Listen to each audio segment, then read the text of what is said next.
नीतीश कुमार नहीं चाहते थे कि वो पगड़ी बांध करके चले, मजबूरन इनको पगड़ी उतारना पड़ा। भारतीय जनता पार्टी सम्राट चौधरी जी को स्पष्ट रूप से कहना चाहिए कि नीतीश कुमार नहीं चाहते थे, इसी कारण मैंने अपना पगड़ी, जो भ्रष्टाचार के आधार पर पुल का निर्माण हुआ, विपक्ष की हार से पुल का क्या मतलब। सम्राट चौधरी मुंडन करवा करके पगड़ी उतार करके बिहार पहुंचे हैं और बिहार में उनका भव्य स्वागत महिलाओं के साथ किया गया, लेकिन वो कह रहे हैं कि हमने अपना पगड़ी समर्पित कर दिया भगवान राम को। ऐसे में हमारे साथ बात करने के लिए एजाज अहमद जी हैं, प्रवक्ता हैं आरजेडी के, इनसे जुड़ेंगे, इनसे बात करेंगे कि अब वो कह रहे हैं कि हमने समर्पित कर दिया भगवान राम। देखिए, सबसे बड़ी बात यह है कि वो समर्पित किए कहां? नीतीश कुमार के सामने। नीतीश कुमार नहीं चाहते थे कि वो पगड़ी बांध करके चले। नीतीश कुमार ने स्पष्ट रूप से भारतीय जनता पार्टी को संदेश दे दिया लोकसभा चुनाव के बाद कि अगर ये पगड़ी बांध करके चलेंगे तो हमारे साथ नहीं चल सकते हैं। मजबूरन इनको पगड़ी उतारना पड़ा। भारतीय जनता पार्टी समर्पण की राजनीति करती रही है, भारतीय जनता पार्टी स्वार्थ की राजनीति करती रही है, भारतीय जनता पार्टी सत्ता की राजनीति करती रही है, भारतीय जनता पार्टी कुर्सी की राजनीति करती रही है। और नरेंद्र मोदी एनडीए के नाम पर जिस तरह से सत्ता में बने हैं, ये कहीं ना कहीं उसी का परिणाम है कि इनको पगड़ी नीतीश कुमार के सामने समर्पित करना पड़ा। ये जो धार्मिक रूप से इसको प्रचारित कर रहे हैं, ये धर्म के आधार पर प्रचारित करने की आवश्यकता नहीं है।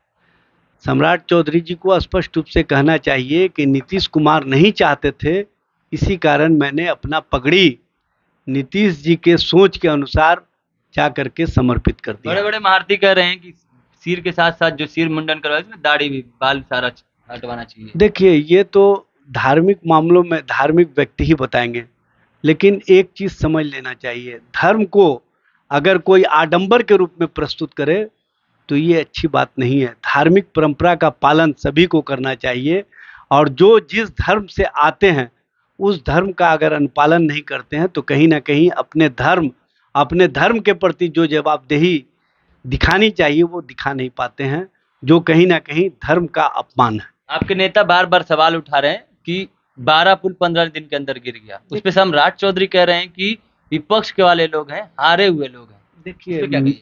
देखिए, मेरे नेता आईना दिखा रहे हैं और आईने में उनको दिखा रहे हैं कि आपके चेहरे पर धूल लगा हुआ है। वो अपने चेहरे को साफ नहीं करना चाहते हैं।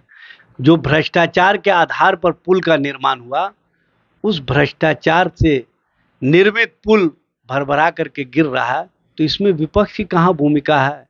विपक्ष की हार से पुल का क्या मतलब? ये कहीं ना कहीं भारतीय जनता पार्टी की जो सोच है, मृतप्राय सोच का परिणाम है कि ऐसी भाषा डिप्टी सीएम इस्तेमाल कर रहे हैं।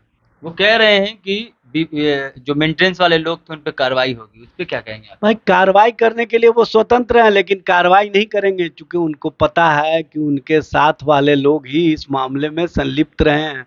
18 वर्षों तक आपकी सरकार रही, डबल इंजन के नाम पर आपने जो लूट का तंत्र, जो झूठ का तंत्र और जो आडंबर खड़ा किया, वो पुल का भरभरा करके गिरने का मतलब ही है कि सरकार की आडंबर समाप्त हो गई।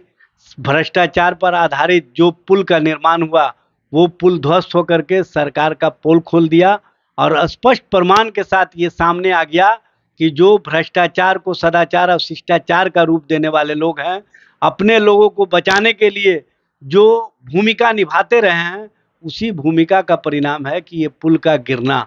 अब पुल के गिरने का मतलब है कहीं ना कहीं आम आवाम को कठिनाइयों का सामना, आम आवाम के आवागमन की सुविधा समाप्त हो जाना। लेकिन सरकार के स्तर से कोई इस मामले पर गंभीरता नहीं दिखाई जा रही है। सरकार के स्तर से तो स्थिति ये हो गई है कि सरकार के अधिकारी या पदाधिकारी के सामने अब मुख्यमंत्री जी को हाथ जोड़ना पड़ रहा है।